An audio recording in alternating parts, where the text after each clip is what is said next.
title nito, Preparation for the End Time. Pagpanghanda para sa nitong katapusang panahon. Paano ba ang pagpanghanda? So, umpisa tayo bago tayo mag-start. Pray ulit tayo.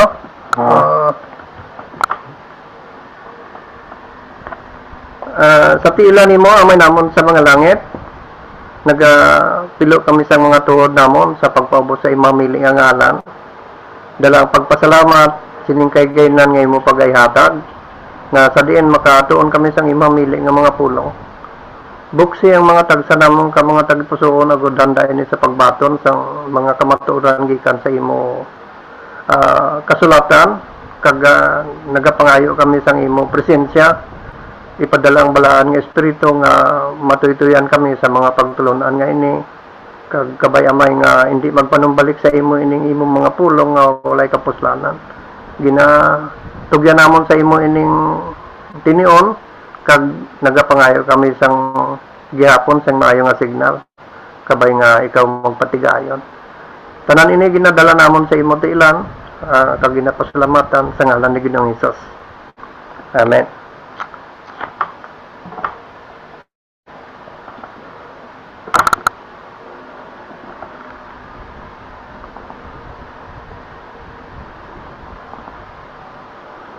So, preparation for the end time.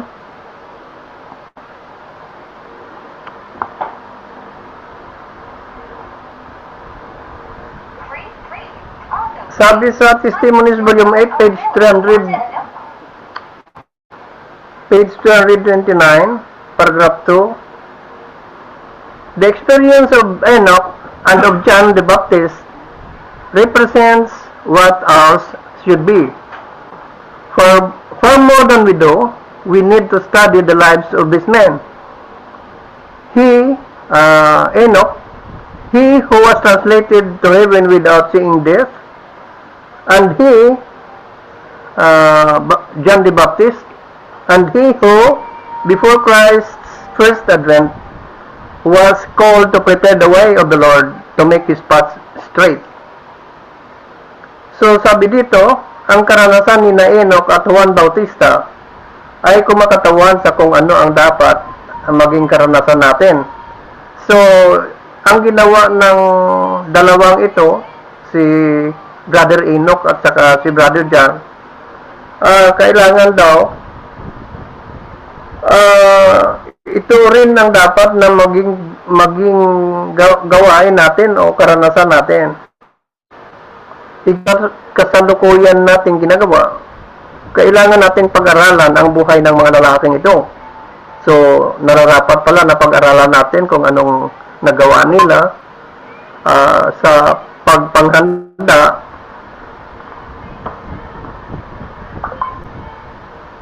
Siya na inakyat sa langit nang hindi nakaranas ng kamatayan, si Enoch.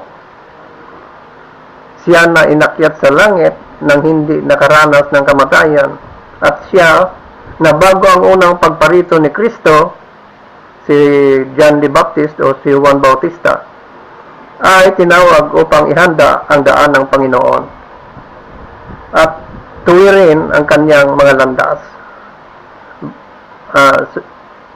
Kung napag-aralan natin, ito ang nararapat natin gawin dahil tayo ang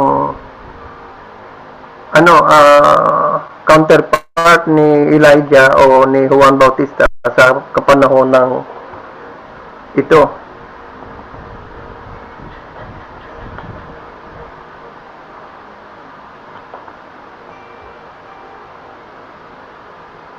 So, the experience of Enoch,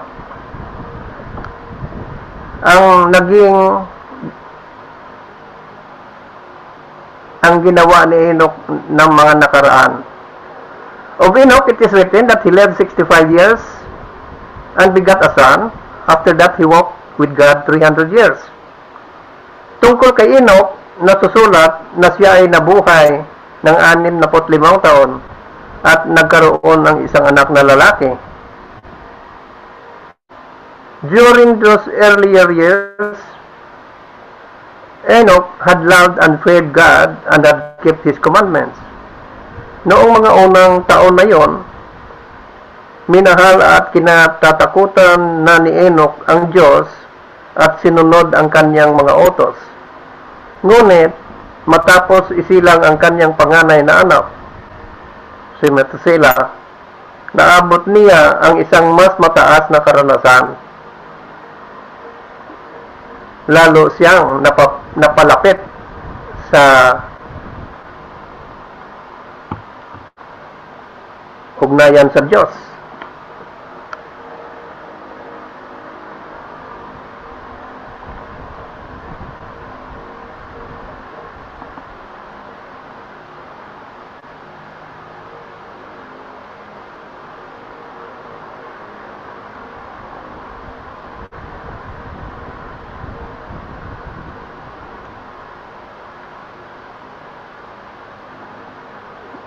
Brother Iboy, paano matanggal itong sa ibabaw na nagalipod?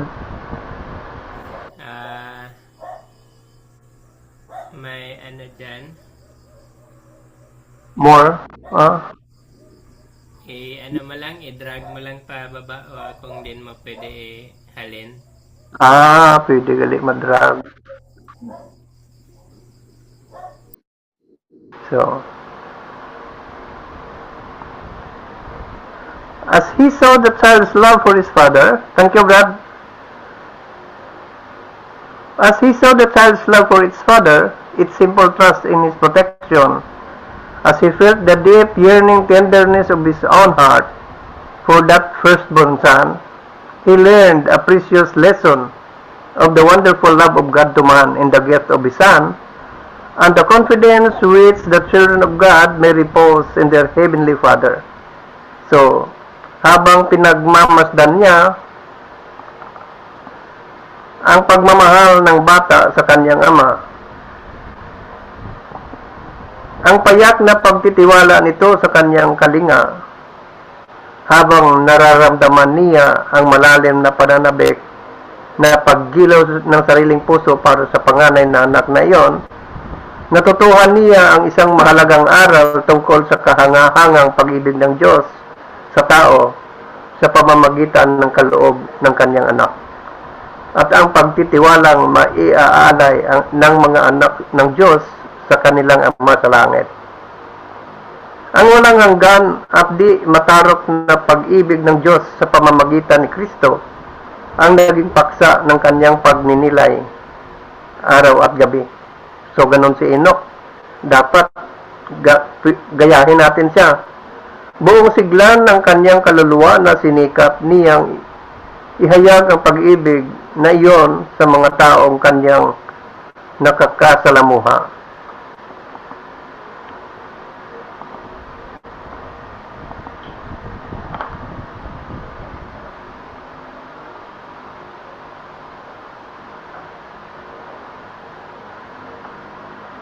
Ang paglakad ni Enoch kasama ng Diyos, Testimonies Volume 8, page 249, paragraph 4, ang paglalakad ni Enoch kasama ang Diyos ay hindi sa pamamagitan ng revelasyon o pangikain, kundi sa lahat ng tungkulin ng kanyang pang-araw-araw na buhay. So Enoch's walk with God was not in a trance or vision, but in all the duties of his daily life. So actual na ikinabubuhay niya. He did not become a hermit, shutting himself entirely from the world. Hindi siya naging ermitanyo. Hindi siya naging ermitanyo na ganap na inihiwalay ang sarili sa sanlibutan, sapagkat mayroon siyang gawaing dapat tuparin para sa Diyos sa mundong ito. So, dapat tayo ganun din. Mayroon tayong gawaing dapat tuparin sa pamilya at sa kanyang pakikitungo sa mga tao bilang asawa at ama, kaibigan at mamamayan. Siya ay nanatiling matatag at hindi natitinag na lingkod ng Diyos.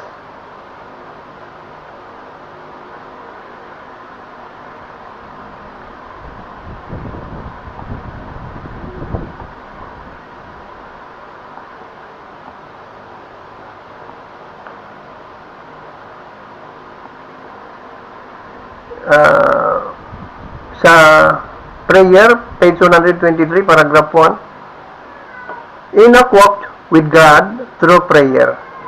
So ito pala ang sekreto ni Enoch. I wish I could impress upon every worker in God's cause the great need of continual earnest prayer. Sabi dito, si Enoch ay lumakad na kasama ng Diyos sa pamamagitan ng panalangin. Sana ay maitatanim ko sa puso ng bawat manggagawa sa layunin ng Diyos ang dakilang pangangailangan at ng patuloy at taimtim na panalangin. Hindi sila maaaring palaging nakaluhod, ngunit maaari nilang iangat ang kanilang mga puso sa Diyos. Ito ang paraan ng paglakad ni Enoch na kasama ng Diyos. Ito pala ang sekreto ni Enoch. By walking with God, pagi sa pamamaraan ng panalangin. Hindi siya humihiwalay sa Diyos sa pamagitan ng panalangin. At si Enoch ay lumakad na kasama ng Diyos sa pamamagitan ng panalangin. So, dapat tayo ganun din.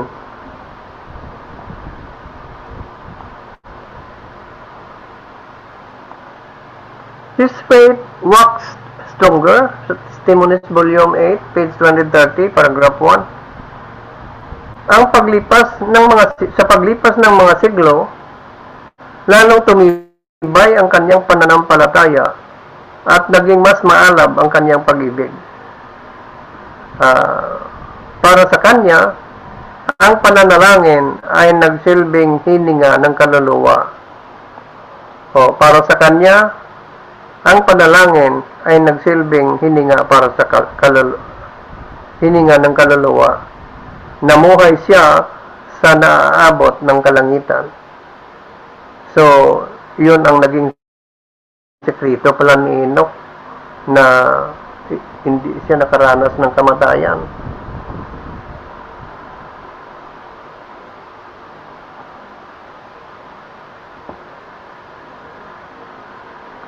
As the sins of the future were opened to his view, Testimonies, Volume 8, page 130, paragraph 2.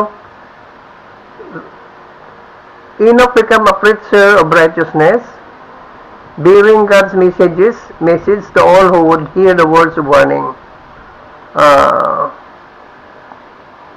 Sa pagkakabukas ng mga pangitain tungkol sa hinaharap sa kanyang paningin, si Enoch ay naging isang mangangaral ng katuwiran na nagdadala ng mensahe ng Diyos sa lahat ng makikinig sa mga salita ng babala. Sa lupain kung saan sinikap ni Cain na tumakas mula sa presensya ng banal, ipinaalam ng propeta ng Diyos ang mga kamangamanghang eksena na nagdaan sa kanyang pangitain. Narito, kanyang ipinahayag. Ang Panginoon ay dumarating kasama ang kanyang 10,000 mga banal upang magsagawa ng paghatol sa lahat at upang kumbinsihin ang lahat ng hindi masunurin sa gitna nila sa lahat ng kanilang mga gawang masama. So, mabasa ito sa Judas 14:15.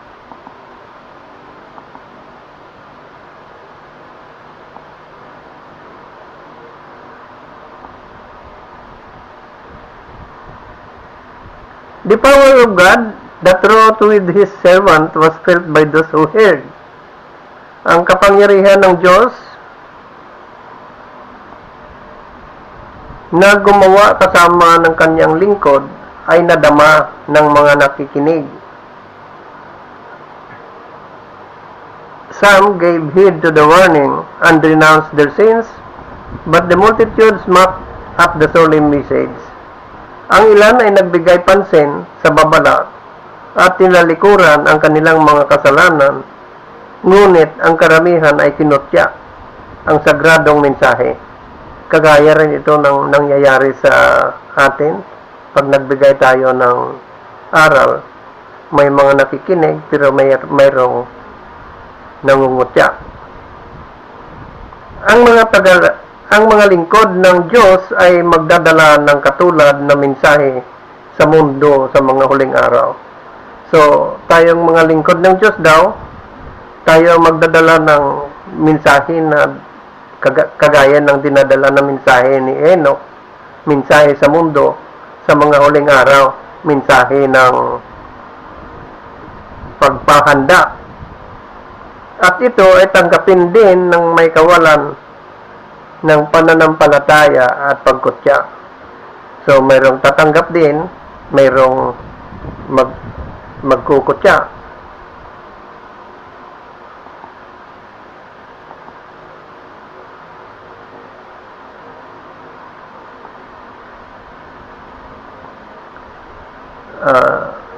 Testimonies Volume 8, page 130, paragraph 4. As year after year passed, deeper and deeper grew the tide of human guilt, darker and darker gathered the clouds of divine judgment. Sa paglipas ng mga taon, lalong lumalalim ang agos ng kasalanan ng tao. At lalong dumilim ang nagbabadyang ulap ng banal na paghatol. Gayon paman, si Enoch na saksi ng pananampalataya ay nagpatuloy sa kanyang landas. Nagbabala, nakiusap at nagturo, nagsisikap na pabalikin ang agos ng kasalanan at pigilan ang mga kidlat ng paghihiganti. So sana ganon din tayong mga manggagawa. Kagaya ni Enoch, saksi ng pananampalataya ay nagpatuloy sa kanyang landas kahit na mayroong mga nagkukutya, pero mayroong ding tumatanggap. So gayahin natin si Enoch, nagbabala, nakikiusap at nagtuturo. Recording in progress.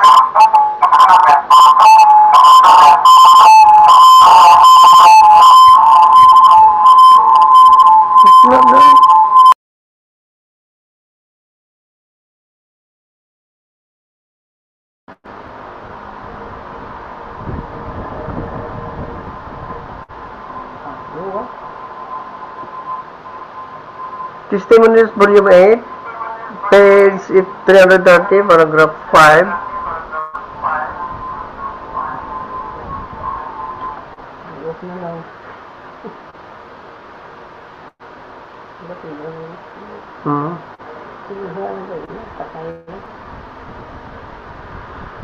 The men of that generation mocked the folly of him who sought not to gather gold or silver, or to build up positions here. So, ang mga tao sa henerasyong iyon, nung kapanahonan ni Enoch, ay tinuya ang kamangmangan niya na hindi nagangad na magtipon ng ginto o pilak o magkamit ng mga ari-arian dito sa lupa. But Enoch's heart was upon eternal treasures. Dahil ang puso pala ni Enoch ay nakatuon sa mga kayamanang walang hanggan doon sa langit. Nakita na niya ang makalangit na lungsod. He had looked upon the celestial city. He had seen the King in His glory in the midst of Zion. Nakita na niya ang hari sa kanyang kaluwalhatian sa gitna ng Sion. Habang tumitindi ang umiiral na kasamaan, lalong nag-aalab ang kanyang pananabik para sa tahanan ng Diyos. Habang nasa lupa pa, siya ay nananahan sa pamamagitan ng pananampalataya sa mga dako ng liwanag. So, ito ang mga naging experience ni Enoch. Ang pinaka-sekreto niya pala, panalangin. Hindi siya umihiwalay sa Diyos sa pamamagitan ng panalangin. He had stood at the threshold of eternal word.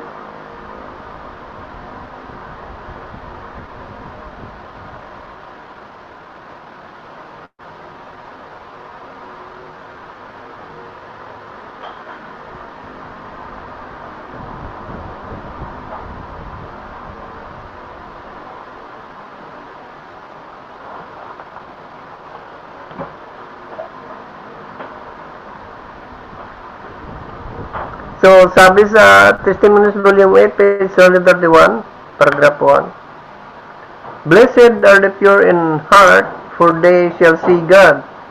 Matthew 5:8. For 300 years, Enoch had been seeking purity of heart, that he might be in harmony with heaven. For 3 centuries, he had walked with God. Day by day, he had longed for a closer union. Nearer and nearer had grown the communion until God took him to himself. So, mapalad ang mga may busilak na puso sapagkat makikita nila ang Diyos. Sa loob ng 300 taon ay hinangad ni Enoch ang kalinisan ng puso upang siya ay maging kahalintulad ng kalangitan. 3 siglo siyang lumakad kasama ang Diyos. Araw-araw niyang ninais. Araw-araw ay ninais niya ang mas malapit na pakikipag-ugnayan. Lalong naging matalik ang kanilang pagsasama hanggang sa kinuha siya ng Diyos patungo sa Kanya. So, God took him to himself.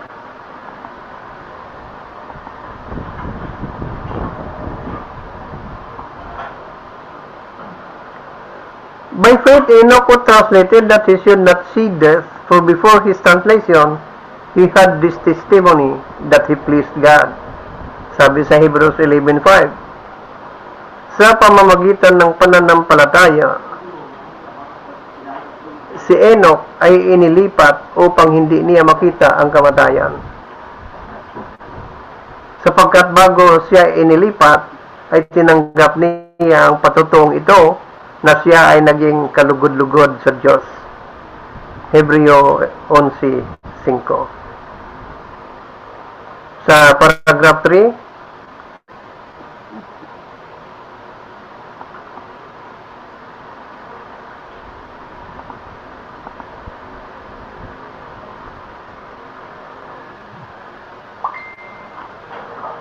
to such communion, God is calling us. Sa ganitong pakikipag-ugnayan, tayo ay tinatawag ng Diyos. Kagaya ng pakikipag-ugnayan ni Enoch. Katulad ng kay Enoch, dapat maging gayon ang kabanalan ng karakter ng mga tutubusin mula sa mga tao sa ikalawang pagparito ng Panginoon. So, as was Enoch's must be the holiness of character, who shall be redeemed from among men at the Lord's second coming.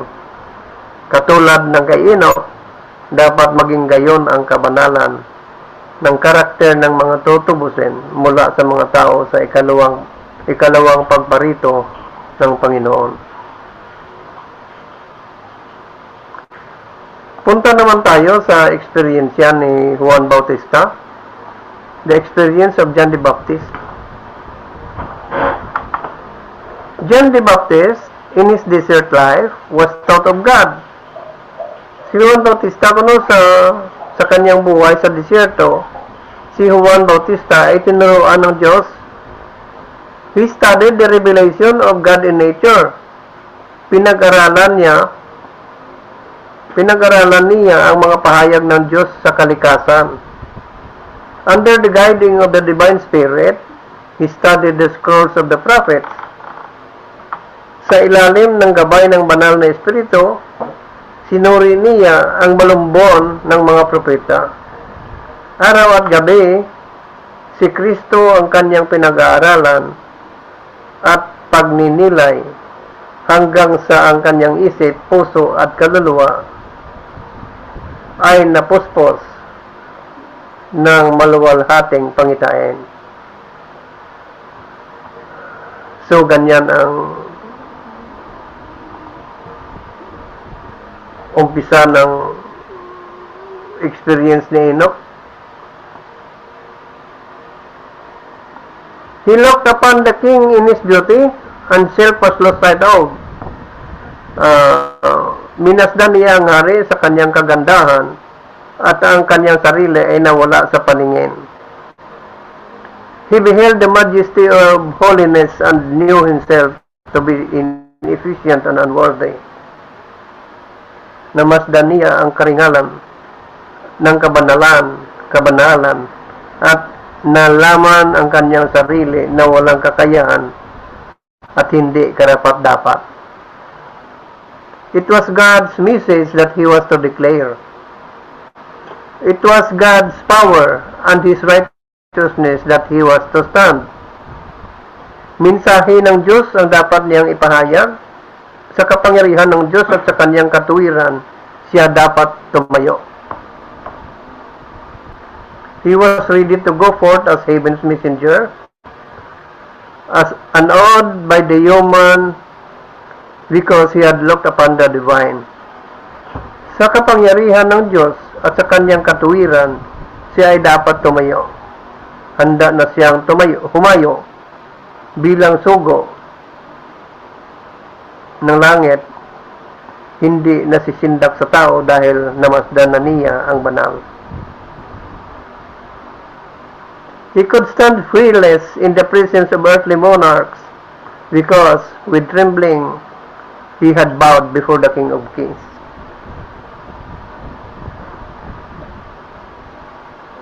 Maaari siyang tumayong walang takot sa harap ng mga makalupang hari dahil may panginginig siyang yumukod sa harap ng mga hari.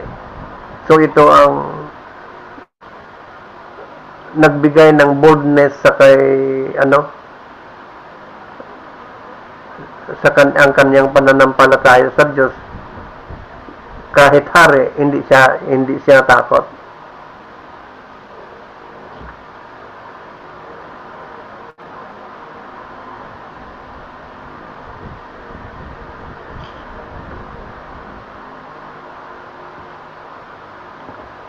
With no elaborate arguments or fine-spun theories did John declare his message. Hindi sa pamamagitan ng masalimuot na argumento o mabulaklak na teorya, ipinahayag ni Juan ang kanyang mensahe. So, nagbibigay siya ng kanyang mensahe with boldness. Nakakagulat at mahigpit, ngunit puno ng pag-asa ang kanyang tinig ay narinig mula sa ilang. Repent ye, for the kingdom of heaven is at hand. Magsisi kayo, sapagkat malapit na ang kaharian ng Diyos. Sa pamamagitan ng bago at kakaibang kapangyarihan, pinalutang nito ang damdamin ng mga tao. Ang buong bansa ay naantig. Napakaraming tao ang nagdagsaan sa ilang.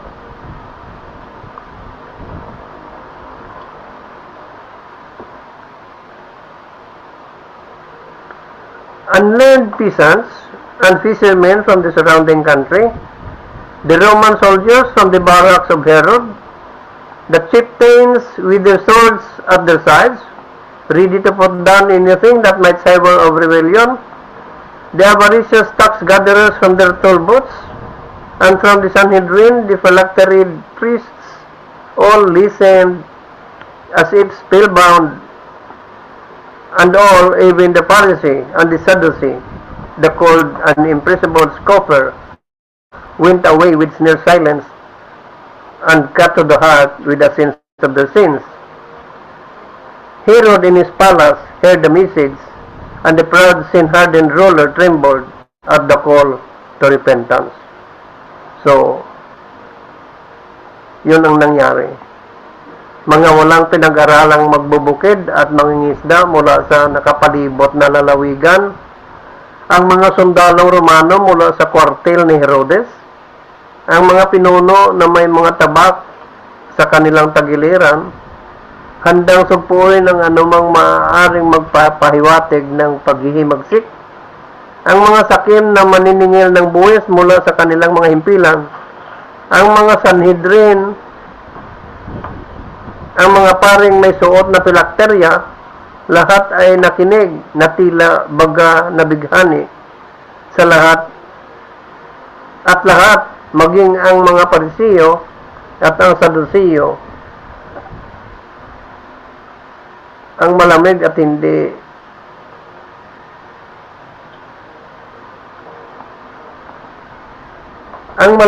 hindi matitinag na manlilibak ay umalis na napatigil ang pagnisni at nasugatan ng puso dahil sa pagkakaunawa sa kanilang mga kasalanan.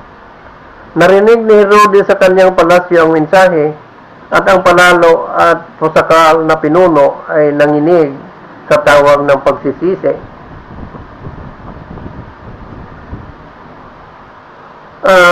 Paragraph 3 ng 8 Testimonies Volume 8, page 132. In this age, just prior to the second coming of Christ in the clouds of heaven, such a work as that of John is to be done. So, sabi dito, sa panahong ito, bago ang ikalawang pagdating ni Kristo, ang mga ulap ng langit, bago ang ikalawang pagdating ni Kristo sa mga ulap ng langit, ang gawaing tulad ng kay Juan ay dapat na isagawa. So, gayahin natin ito, ang ginawa ni Juan. God calls for men who will prepare a people to stand in the great day of the Lord. Tinatawag ng Diyos ang mga taong maghahanda sa isang sambayanan upang makatayo sa dakilang araw ng Panginoon. Ang mensaheng nauna sa pampublikong ministeryo ni Kristo ay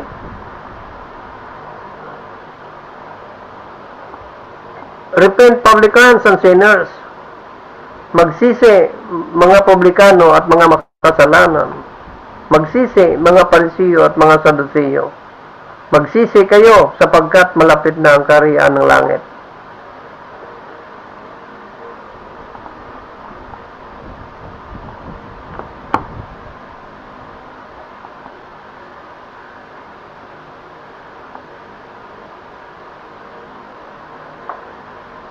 As a people who believe in Christ soon appearing, we have a message to bear.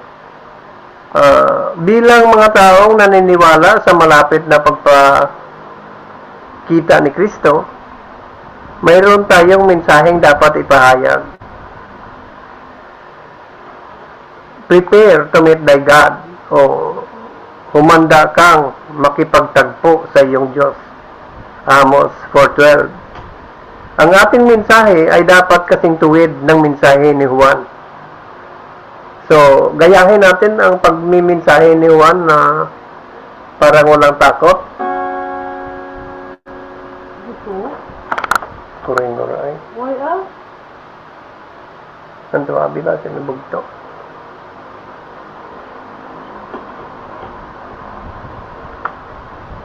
Sinaway niya ang mga hari dahil sa kanilang kasamaan. Bagamat nanganib ang kanyang buhay, hindi siya nang atubiling ipahayag ang salita ng Diyos. At ang ating gawain sa panahong ito ay dapat gawin ng may katapatan. Gayahin natin si Juan sa pagbigay ng mensahe.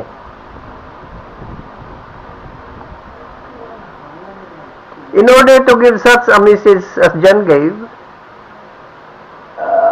upang maibigay ang mensaheng katulad ng ibinibigay ni Juan, we must have a spiritual experience like his. Dapat tayo magkaroon ng spiritual na karanasan kagaya ng sa kanya. The same work must be wrought in us. Ang gayon ding gawa ay dapat mangyari sa atin. We must behold God, and in beholding Him, lose sight of self. Dapat nating pagmasdan ang Diyos at sa pagmamasid sa Kanya ay mawala ang ating paningin sa sarili. By beholding, we become changed.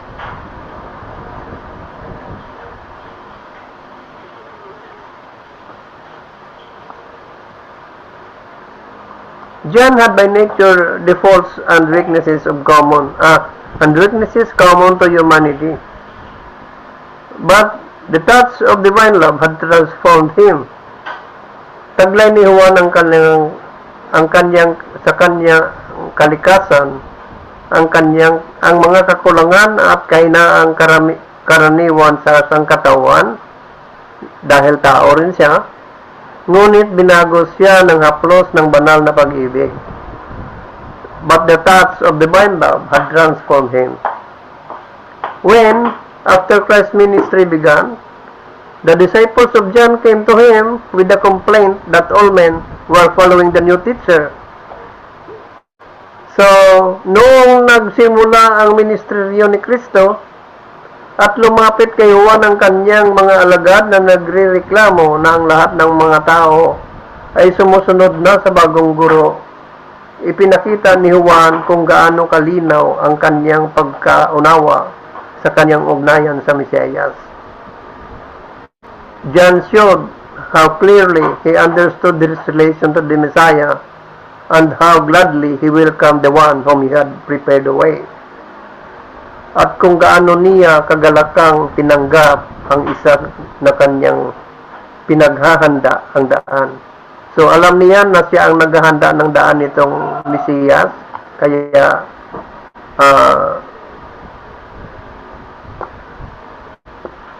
John showed how clearly he understood. Ipinakita ni Juan kung gaano kalinaw ang kanyang pagkaunawa sa kanyang ugnayan sa Mesiyas.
Sa Testimonies Volume 8, page 333, paragraph 3, a man can receive nothing, he said, except it was given him from heaven.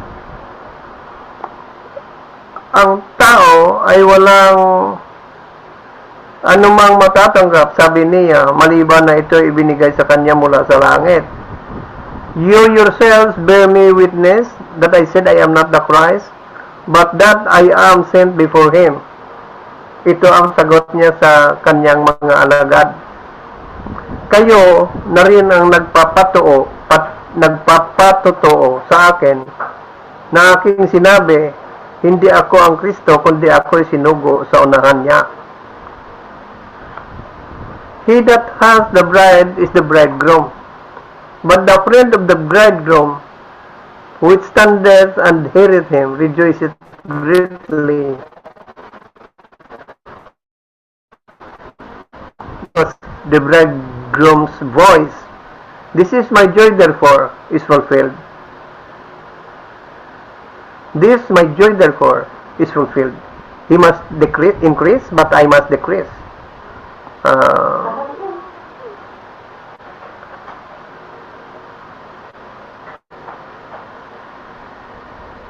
Ang nagtataglay ng babaeng ikakasal ay ang lalaking ikakasal.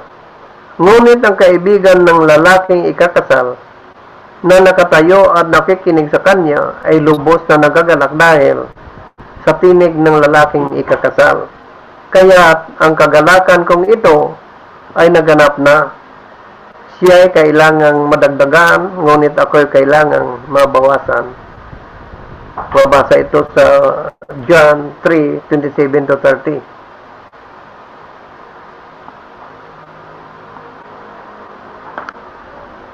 Looking in faith to the Redeemer, John had risen to the height of self-abnegation. Sa pananampalatayang tumitingin sa manunubos, si Juan ay umabot sa rurok ng pagtatatwa sa sarili. Hindi niya hinangad na akitin ang mga tao sa kanyang sarili, kundi itaas ang kanilang mga kaisipan ng higit at higit pa, hanggang sa ang mga ito ay mamahinga sa kordero ng Diyos. Siya mismo ay naging isang tinig lamang, isang sigaw sa ilang. It's been only a voice, a cry in the wilderness. Ngayon, may kagalakan niyang tinanggap ang pananahimik at pagiging di kilala upang ang mga mata ng lahat mabaling sa ilaw ng buhay. Mabaling sa kay Panginoong Hesus.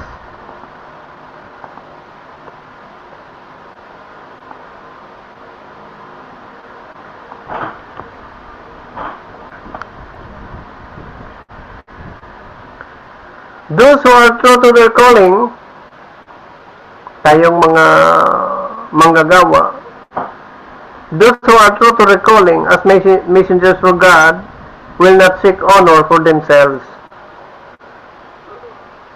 Ang mga tapat sa kanilang tungkulin bilang mga sugo ng Diyos ay hindi maghahangad ng karangalan para sa kanilang sarili. Love for self will be swallowed up in love for Christ. Ang pag-ibig sa sarili ay ipalalamon ng pag-ibig para kay Kristo. They will recognize that it is their work to proclaim, as did John the Baptist, "Behold, the Lamb of God, which taketh away the sin of the world." Kikilalanin nila ang tungkulin nilang ipahayag, gaya ng ginawa ni Juan Bautista na nagsasabi, "Narito ang kordero ng Diyos na nag-aalis ng kasalanan ng sanlibutan." Itataas nila si Jesus at kasama niya ay itataas ang sangkatauhan, sapagkat ganito ang sabi ng mataas at matayog na nananahan sa walang hanggan, na ang pangalan ay banal. Ako'y nananahan sa mataas at banal na dako, nakasama rin niya na may pagsisisi at mababang loob upang buhayin ang loob ng mababa ang loob at upang buhayin ang puso ng mga nagsisisi. Isaiah 57:15.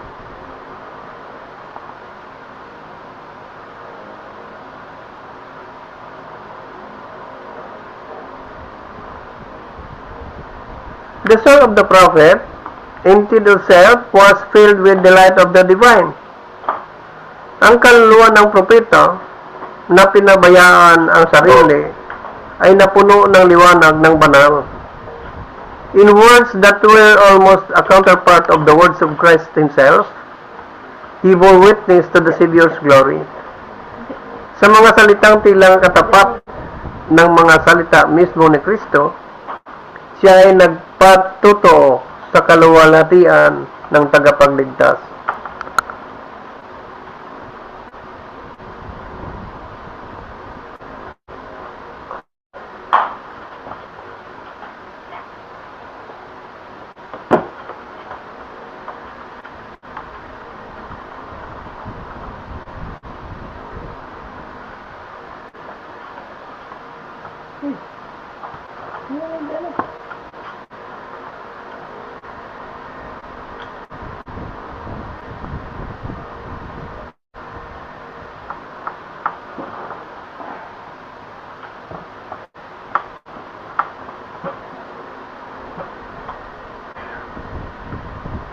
He that cometh from above, he said, is above all. He that is of the earth is earthly, and speaketh of the earth. He that cometh from heaven is above all. Ang nanggagaling sa itaasan niya ay higit sa lahat. Ang galing sa lupa ay sa lupa, at nagsasalita tungkol sa lupa. Ang nanggagaling sa langit ay higit sa lahat, sapagkat siyang sinugo ng Diyos ay nagsasalita ng mga salita ng Diyos, sapagkat hindi ibinibigay ng Diyos ang Espiritu ng may sukat sa Kanya. So, ito yung sabi ni Juan.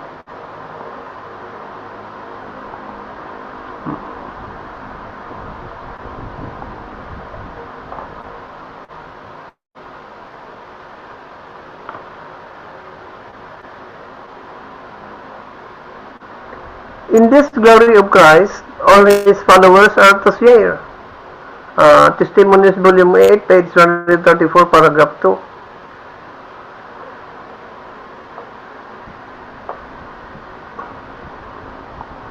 Sa kaluwalhatiang ito ni Kristo, ang lahat ng kanyang mga tagasunod ay makikibahagi. Lahat tayo na kanyang mga tagasunod ay makikibahagi. All His followers are to share. The Savior could say, masasabi ng tagapagligtas, hindi ko hinahanap ang aking sariling kalooban. I seek not mine own will, but the will of the Father which had sent me. Hindi ko hinahanap ang aking sariling kalooban, kundi ang kalooban ng Ama na nagsugo sa akin. John 5:30. Pahayag ni Juan, hindi ibinibigay ng Ama ang Espiritu ng may sukat sa Kanya. Gayon din, sa mga tagasunod ni Kristo, matatanggap lamang natin ang liwanag ng langit kung handa tayong mawalan ng sarili. So dapat, ano ang self-denial natin? Kagaya ni Juan Bautista. Matatanggap lamang natin ang liwanag ng langit kung handa tayong mawalan ng sarili. Mauunawaan natin ang katangian ng Diyos at matatanggap si Kristo sa pamamagitan ng pananampalataya kung papayag lamang tayong mabihag ang bawat kaisipan tungo sa pagsunod kay Kristo. So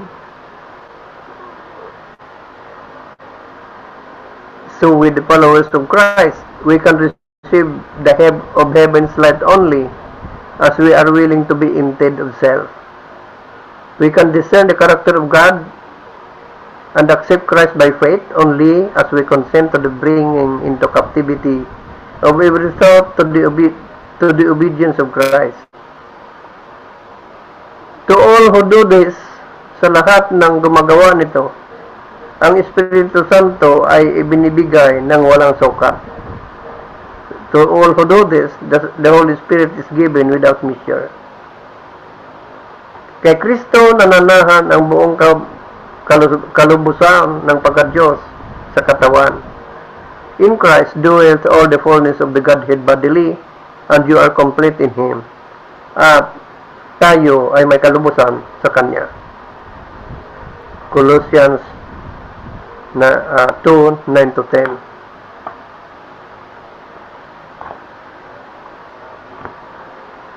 1 SM 410, paragraph 1.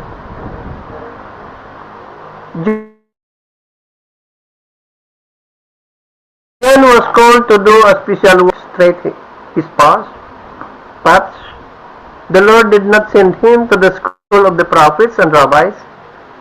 He took him away from the assemblies of men to the desert, that he might learn nature.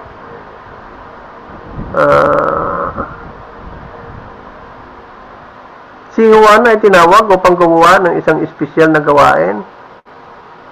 Siya ay maghahanda ng daan ng Panginoon upang ituwid ang kanyang mga landas. Hindi siya isinugo ng Panginoon sa paaralan ng mga propeta at mga rabi. Inilayo siya niya mula sa kapulungan ng mga tao patungo sa ilang upang matuto siya mula sa kalikasan at sa Diyos ng kalikasan. Hindi ninais ng Diyos na makuha niya ang forma ng mga saserdote at mga pinuno. Tinawag siya para sa isang espesyal na gawain. Ibinigay ng Panginoon sa kanya ang kanyang mensahe. Pumunta ba siya sa mga saserdote at mga pinuno at nagtanong kung maaari niyang ipahayag ang mensaheng ito? Hindi. Inilayo siya ng Diyos mula sa kanila upang hindi siya maimpluwensyahan ng kanilang espiritu at turo. Siya ang tinig ng isang sumisigaw sa ilang. Ihanda ninyo ang daan ng Panginoon. Tuwirin ninyo ang sa ilang ang isang lansangang para sa ating Diyos.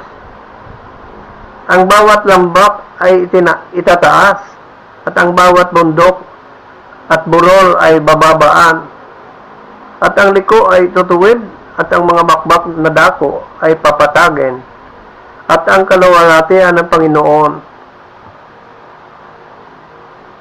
ay mahayag, at makikitang magkakasama ang lahat ng tao, sapagkat ang bibig ng Panginoon ang nagsalita nito. Isaiah 43:5. Ito mismo ang mensahe na dapat ibigay sa ating bayan. Tayo ay malapit na sa wakas ng panahon, at ang mensahe ay linisin ang lansangan ng hari. Alisin ang mga bato, itaas ang isang pamantayan para sa mga tao. Ang mga tao ay dapat magising. Hindi na ito panahon upang sumigaw ng kapayapaan at kaligtasan.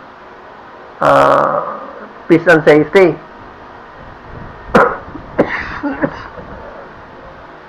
Excuse me. Pinapayuhan tayo sumigaw ng malakas, huwag magpigil, ilakas ang inyong tinig na parang trumpeta, at ipakita sa aking bayan ang kanilang pagsasalangsang, at sa sambahiyan ni Jacob ang kanilang mga kasalanan. Isaiah 58:1. Cry aloud, spare not.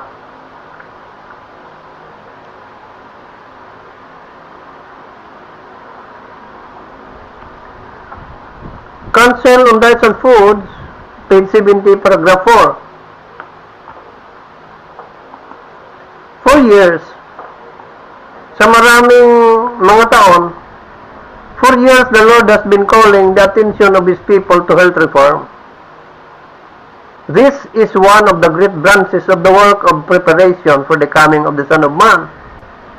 Isa pala ito ng pinakamalaking sanga ng gawain sa pagpahanda sa nalalapit na pagbalik ng anak ng tao, yung health reform. John the Baptist went forth in the spirit and power of Elijah to prepare the way of the Lord and to turn the people to the wisdom of the just. He was a representative of those living in these last days, to whom God has entrusted sacred truths to present before the people. So, si John the Baptist pala, representative natin nitong last days, to whom God has entrusted sacred truths to present before the people. Sa loob ng maraming taon, tinatawagan ng Panginoon ang pansin ng kanyang bayan tungkol sa reforma sa kalusugan. Isa ito sa mga dakilang sangay ng gawaing paghahanda para sa pagdating ng anak ng tao. Ito palang health reform pala,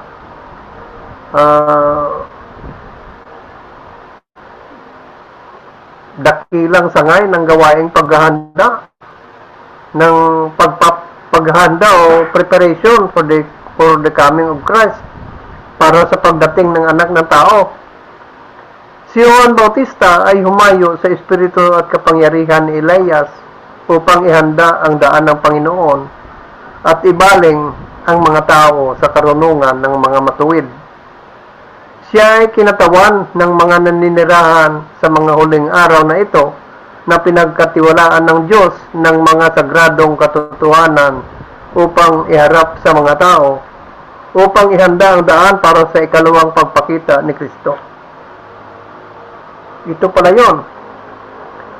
Siya ay kinatawan ng si Juan Bautista ay kinatawan ng mga naninirahan sa mga huling araw na ito, na pinagkatiwalaan ng Diyos ng mga sagradong katotohanan upang iharap sa mga tao. Tayo ito. Mga manggagawa nitong huling araw. Pinagkatiwalaan ng Diyos ng mga sagradong katotohanan upang iharap sa mga tao, upang ihanda ang daan para sa ikalawang pagpakita ni Kristo. Si Juan ay isang reformador. Ang Anghel Gabriel na tuwirang nagmula sa langit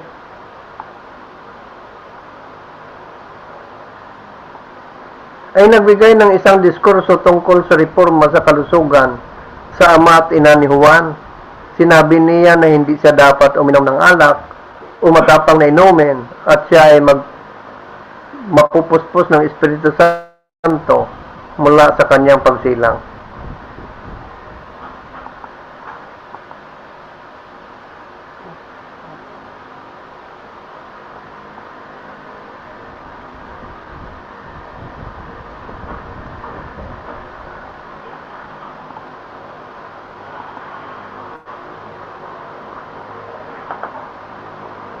Council on Diets and Foods,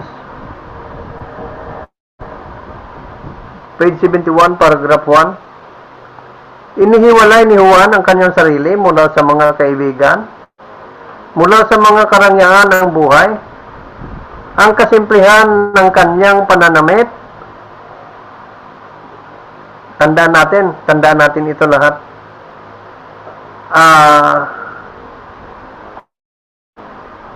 Inihiwalay ni Juan ang kanyang sarili mula sa mga kaibigan na makasanlibutan, at mula sa mga karangyaan ng buhay, ang kasimplihan ng kanyang pananamit, isang damit na hinabi mula sa balahibo ng kamilyo, ay isang patuloy na pagsaway sa kalabisan at pagpaparangya ng mga Hudiyong saserdoti at ng mga tao sa pangkalahatan.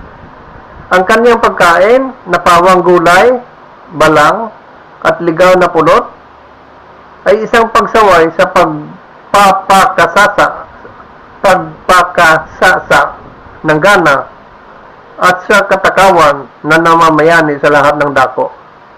Ipinahayag ng propetang si Malakias sa pagsabi na narito aking susuguin sa inyo si Elias na propeta bago dumating ang dakila at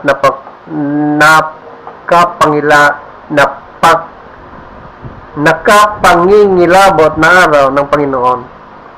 At kanyang ibabalik ang puso ng mga ama sa mga anak, at ang puso ng mga anak sa kanilang mga ama. Dito ay inilalarawan ng propeta ang katangian ng gawain. Yaong mga maghahanda ng daan para sa ikalawang pagparito ni Kristo. Tayo ito yung mga maghahanda ng daan para sa ikalawang pagparito ni Kristo. In the spirit of Elijah, ay kinakatawan ng tapat na si Elias. Kung paanong si Juan ay dumating sa espiritu ni Elias, kung paanong dumating si Juan sa espiritu ni Elias, tayo rin sa espiritu ni Juan upang ihanda ang daan para sa unang pagparito ni Kristo.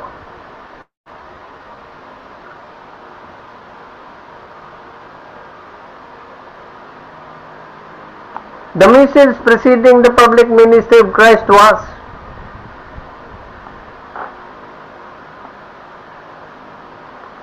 ang mensahe o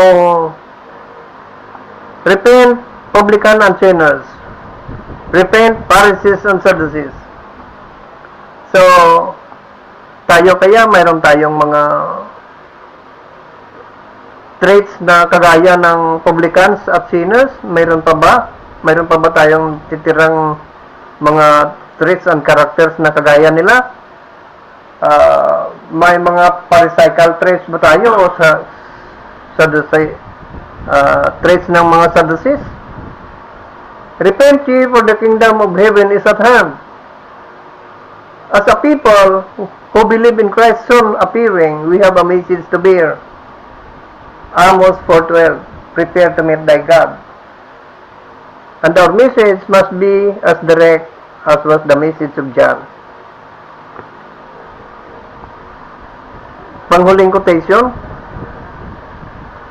Ang mensaheng nauna sa pampublikong ministeryo ni Kristo ay magsisi mga publikano at mga makasalanan.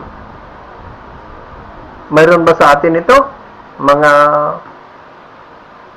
ang mga ugali ay parang publikano at mga makasalanan? Magsisi mga Pariseo at mga Saduceo. Magsisi kayo sapagkat ang kaharian ng langit ay malapit na. Bilang isang bayang naniniwala sa malapit na pagpakita ni Kristo,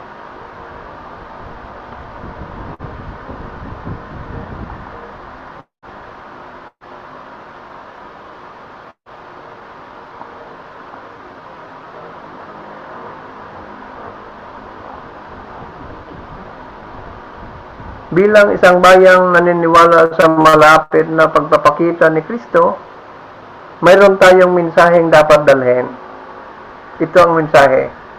Humanda kang salubungin ang Diyos. Prepare to meet thy God. Amos 4:12. Ang ating mensahe ay dapat nakasing tuwiran ng mensahe ni Juan. So, ang dapat natin imensahe kagaya ng boldness sa pagbigay ng mensahe ni John. Sana ang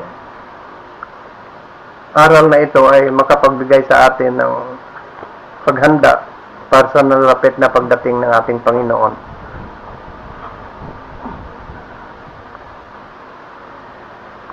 Humanda kang salubungin ang Diyos. Ito rin ang aking panalangin. Amen.